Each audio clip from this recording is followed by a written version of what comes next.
Hi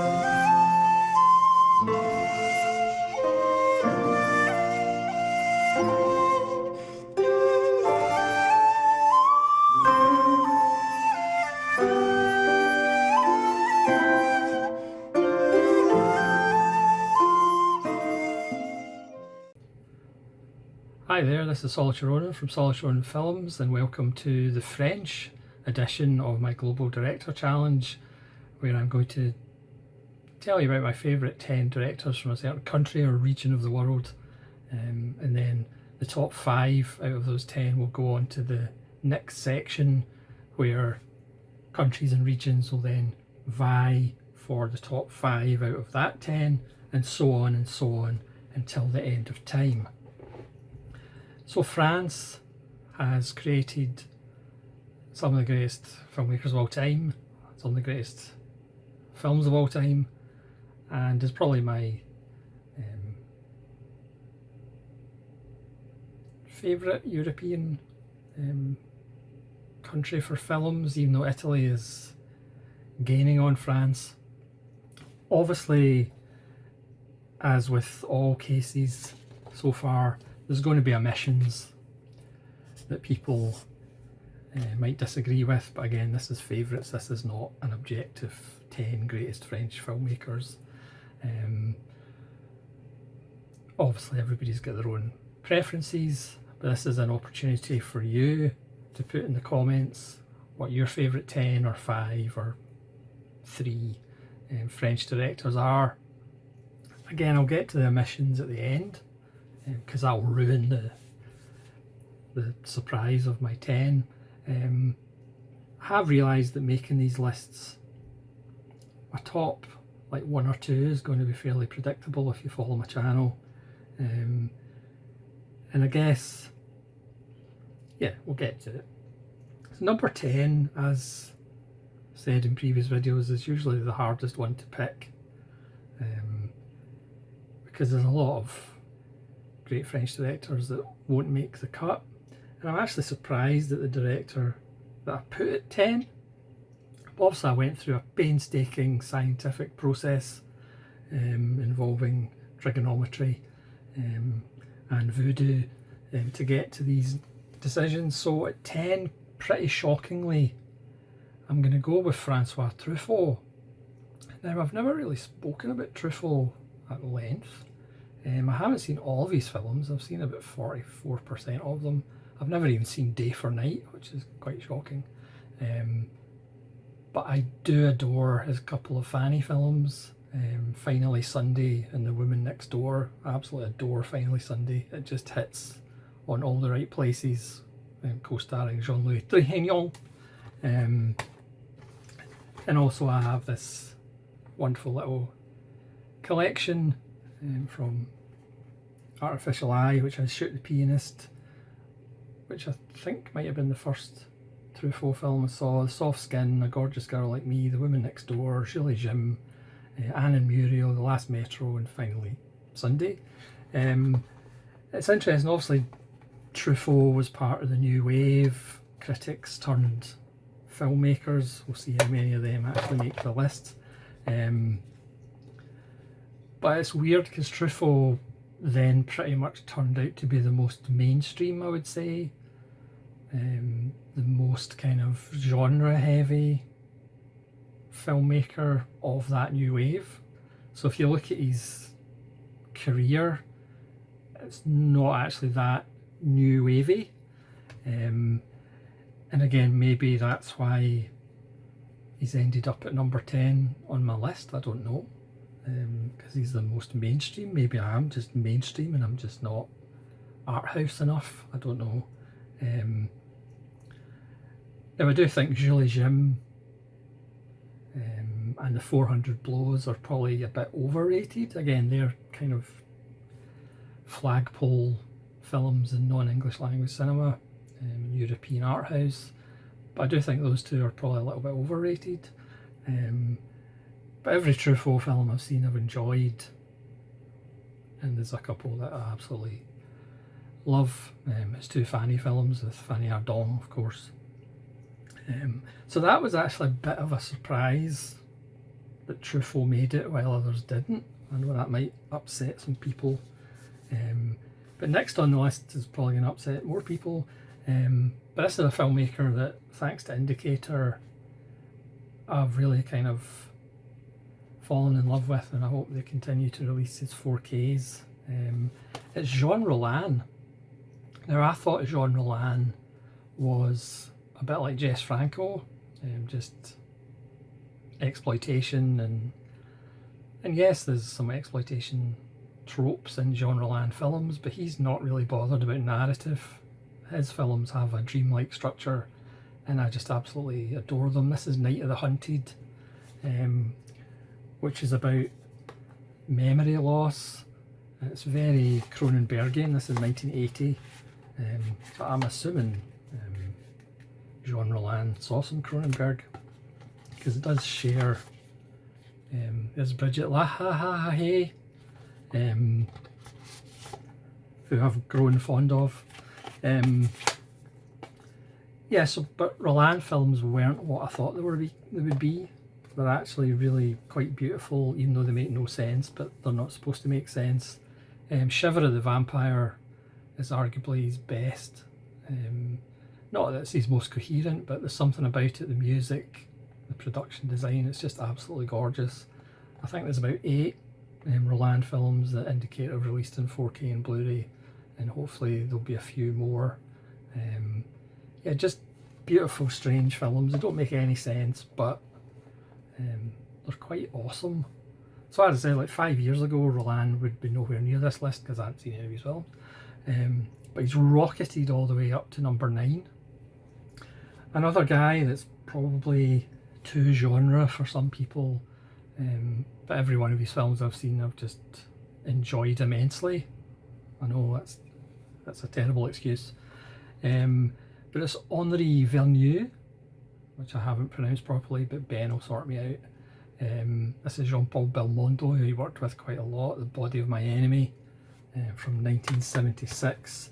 And this is probably my favourite, The Sicilian Clan. I mean, it's got legends all over the shop, with Lino Ventura, Alain Delon, and Jean Gabin. This is from 1969. This is one of the great heist movies of all time. I mean, again, people poo-poo on genre, but if you do genre films and they're all brilliant, then strange enough that makes you quite a good filmmaker. So again, Vernier would have not been in this list 5 years ago, but thanks to the power of Kino Lorber and the power of multi-region, he's certainly rocketed up the board. At number 7 as a director, I've loved for a long time, ever since I saw a certain film late night in BBC Two. You probably all know what that film is. When I say number 7, really underrated. Didn't have a huge filmography, but it's Georges Franju. This is Judex. He made a couple of films, Judex and La Nuit Rouge, that is heavily inspired by Louis Foulardier and Le Vampire and Judex especially. But Franju is just wonderful. Did lots of documentaries, obviously. The Sang de Bête is the greatest statement about slaughterhouses ever made. But obviously his famous one is Les Yeux Sans Visage. This is a wonderful French edition. Also have the 4K from Umbrella. Yeah, I saw this in BBC Two. Look at the size of that book. Just absolutely blown away by it. Really influential, about a surgeon who injured his daughter in a car crash. Sorry, my box went flying. Just absolutely gorgeous. Alida Valli, Pierre Brasseur, Edith Scobe as his daughter. Just the pacing of the film is just, it's like a heartbeat. Just an absolute French classic. But Franju made some interesting films apart from that one. That's obviously his most famous. But he makes the list at 7, so he will not be going on to Ascension. Next, again, a filmmaker that wouldn't have been here maybe 5-6 years ago. Sadly, another filmmaker that died way too young, really underrated, and that's Jacques Becker. It's good to see that Studio Canal released a ton of his films. Well, not a ton, doesn't have a ton of films, and also released a box set, very much like a box set we'll be seeing shortly. Fall Ballas is actually about the fashion world, but it makes it interesting. There's a death involved and we see it in flashback what got us to that point. And Latru is arguably the best prison picture of all time. I think this was his last film, based on a true story, and with these French Studio Canal releases you do get pieces by Jeanette Vonsondeux, who is excellent. So we're now into the top 5, so all of these directors will ascend to the next level. So at number 5, cinema's great misanthropes, or one of them. Clouseau, of course, Inspector Clouseau. When you make The Wages of Fear and the other film I'll get to,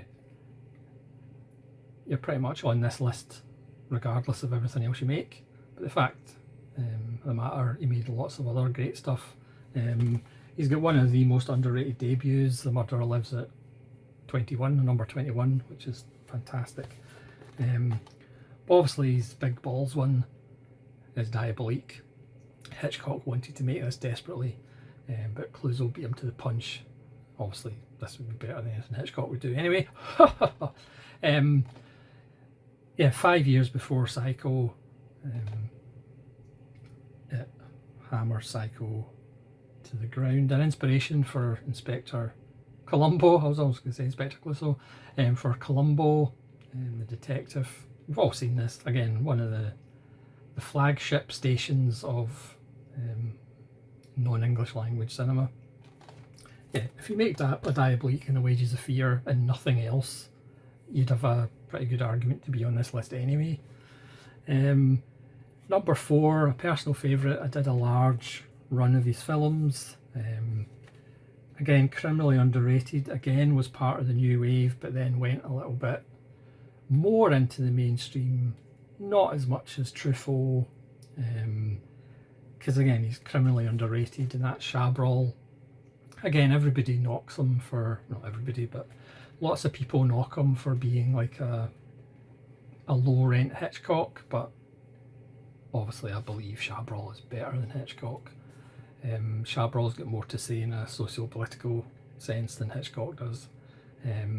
Le Boucher, why does that not have a Blu-ray? It's a disgrace. You know, Arrow did a beautiful job on 2 sets of his later films, but these late 60s, early 70s films, why there's no Blu-rays in these, it's pretty disgraceful. Le Biche, Stéphane Audran, who was his wife, is obviously wonderful, and she's in plenty of these. La Femme Infidèle, with Audran.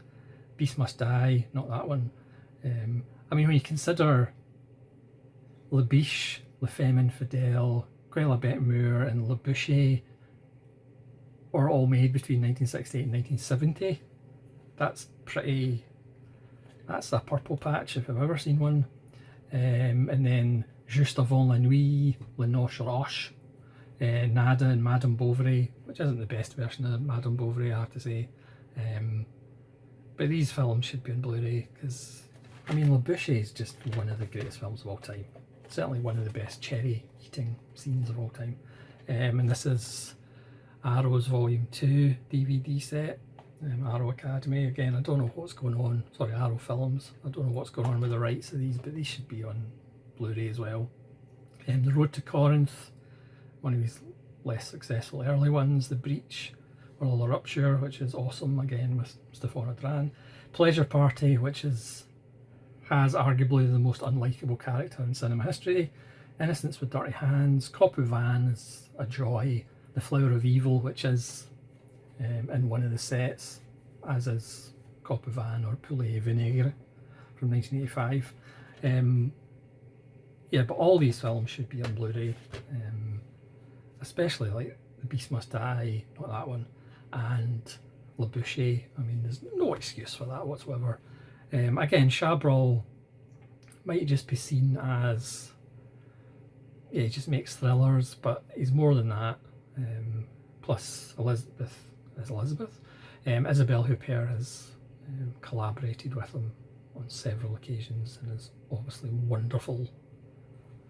And number three, the big three, a filmmaker that I was going to do a series on, like so many, but I've still got a bunch of his stuff to watch in the backlog.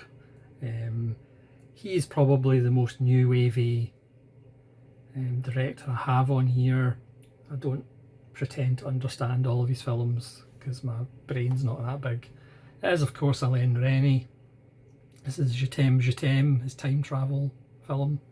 Again, he did so much stuff. He did documentaries, short films. He did one of the great documentaries on the Holocaust, which was only half an hour, which really should be shown in cinemas before every main feature. You know, before every Marvel film, you should see Night and Fog. Obviously, Last Year in Marienbad's a masterpiece, but I've got so many to watch. I've still got Providence to rewatch. In his later work, again, he did some Fanny films with Fanny Ardant. But again, this is the greatest film that I keep banging on about, that nobody else agrees with me, but I don't really care. It's Mon Oncle Amerique, or My American Uncle from 1980. Again, you could argue it's the film of the 80s for me, and that's saying something because the 80s were quite good. Just about three people, and we as human behaviourists just watch their behaviour. And there's a kind of commentary by a biologist as well. It's just absolutely wonderful. Mike Hodges, the great Mike Hodges, introduced me to this film because he did an intro in film 4 before they showed it. So I'd like to thank Mike Hodges for everything. But this is just an absolute masterpiece. I don't know why this isn't in Blu-ray, and I don't know why more people don't talk about it. It's maybe just I've got very bad taste, but this is absolutely brilliant. At number 2, this was very close, and again, this might show my, lack of cinematic knowledge and me being more a fan of things that are a little bit more mainstream than experimental. But my number 2 is Robert Bresson. This is the wonderful Lancelot de Lac. If Excalibur didn't exist, this would probably be the best King Arthur film of all time. Obviously Bresson has a style, even though he doesn't want to have a style, that not everybody likes or appreciates. He preferred to work with non-actors or models, as he called them, to try and get all performance out. So it was the truth. He is arguably the most economical director of all time. Again, we always make the joke of let Robert Bresson do a Tarantino film and see if it's 165 minutes. It's probably not going to be. Yeah, can be intimidating to start with. There's L'Argent, his final film, and what a film it is, an absolute corker.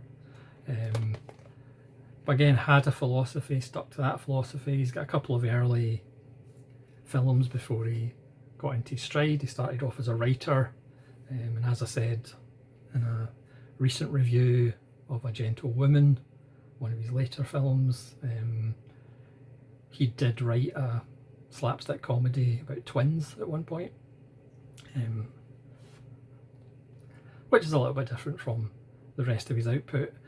I mean, obviously some people would have Bresson not in a top 10 of, or favourite 10 French filmmakers, but I don't know how you can't have Bresson on somewhere on the list, and I've put him at 2. Obviously that might change if I was to do it again. It was very close. but because I'm a mainstream sellout, number one is Jean-Paul Melville, his brother. Jean-Pierre Melville, again a filmmaker who died too young, again a filmmaker that didn't actually make that many films. It's almost as if quality over quantity for quite a lot of these filmmakers. Yeah, again you could say, well, he only did genre films, so that somehow takes him down in the pecking order. But some of these films are absolutely perfect. Obviously, Army of Shadows, L'Armée d'Ombre is just perfection. Bob Le Flambeur is perfection. Le Samurai is perfection. The Cercle Rouge is perfection. It's even got a Volonté performance in it. And Fleek, just an absolute master of what he did. The colour palette, that melancholy. Again, Melville's been ripped off so many times. Yeah, so not a huge filmography, not the most difficult filmography to watch or understand, but he's just great. Now, obviously, there have been omissions. You can't put 14 filmmakers into a top 10. Obviously, there's some big ones. Jean Renoir, for example, who has made some classics. He was Orson Welles' favourite director, or the director that Orson Welles thought was the greatest.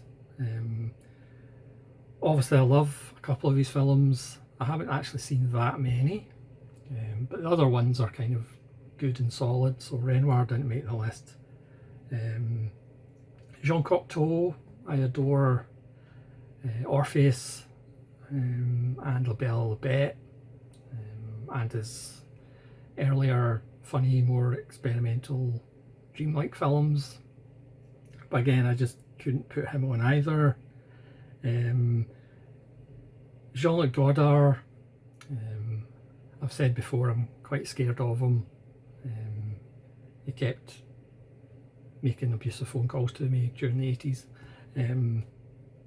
Again, I've got the Studio Canal box set of his. I've had it for like about 8 years, 9 years, and I still haven't watched many of them. I've seen a few. Obviously, I've seen Band Apart and Breathless and Alphaville, which I need to rewatch, and Weekend, which again is good. But so Godard is obviously a big miss. Some people would have him at number one.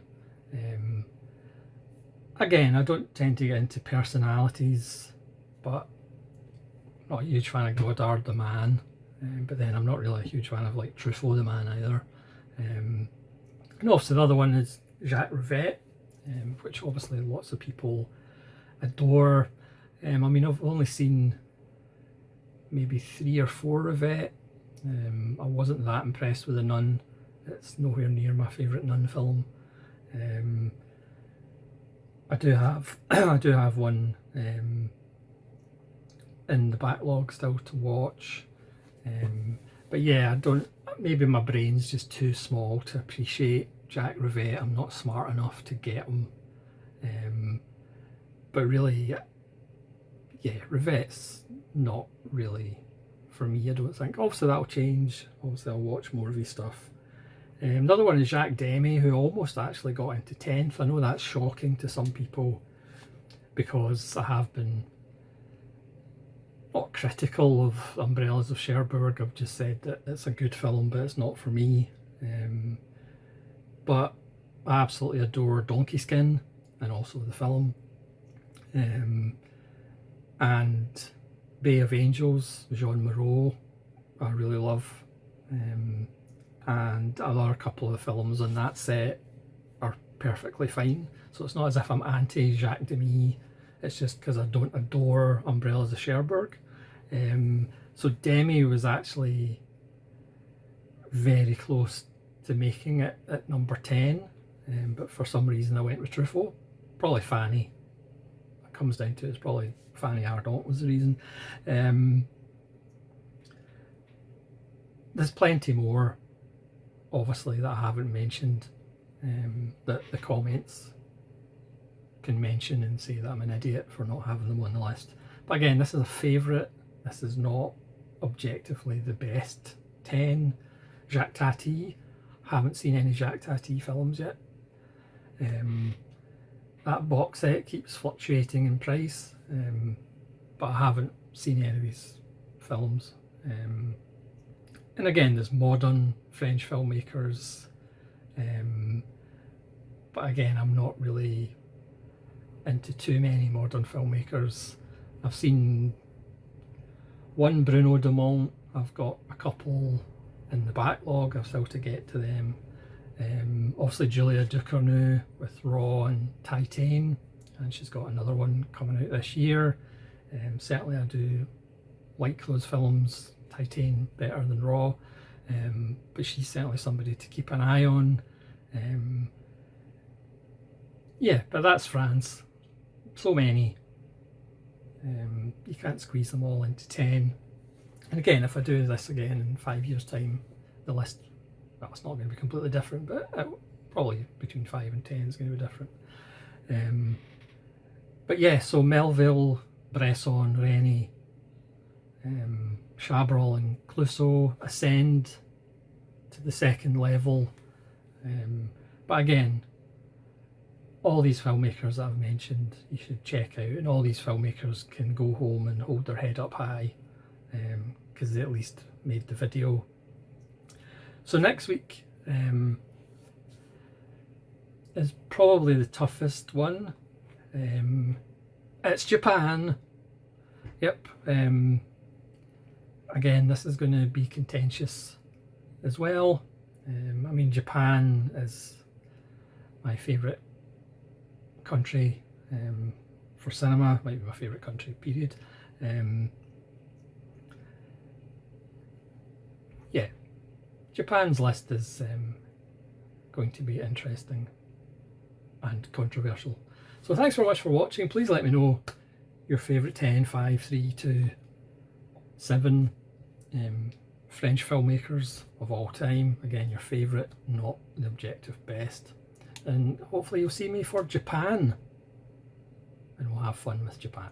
So thanks very much for watching. This is Solitary Ronan from Solitary Ronan Films, saying farewell.